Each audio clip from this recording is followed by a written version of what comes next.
ইসিরে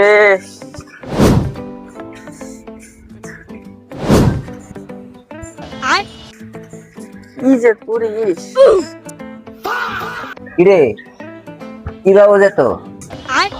আরে ভাই জানো না, আব্বাই জাকাত দেওয়া লেগে টিয়া দিচ্ছে। এখন একটা এলাকার ভিতরে গরিব দুঃখী পাইতাছি না, কি করবো ভাবতাছি। টিয়াটা নিজেই খেয়ালাম না, এই জাকাতের টাকা তো খাওয়া ভালো হইব না ভাই। গরিব দুঃখী তো পাইতাছি না, কি করবো?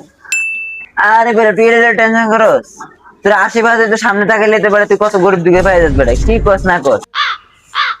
আরে মেয়ে তুমি কি মজা লো মিয়া? না তুমি আর আমি ছাড়া তো কোনো মানুষ নেই, তুমি গরিব দুঃখী পাইলা কই? হ্যাঁ আর বেটা তোর বাইরে কি বড় লোক মনে হইলো? আরে দে টিয়াটা দে, এবারে দে কিছু একটা পাঞ্জাবি কিনতে দে। আরে দে বেটা সবাই ডুয়েছে, টিয়াটা দে বেটা, একটা পাঞ্জাবি কিনে দেবো। যা ভাই যা, তুই আবার কইস করে জায়গা দিয়ে দিছি। কি হইলো কিছু তো বুঝলাম না, সব তো মাথার উপরে গেল। ভাই কি টিয়াটা ঠান্ডা করলো? যাক গা, আব্বারে যাই কই জাকাত দিয়ে দিছি।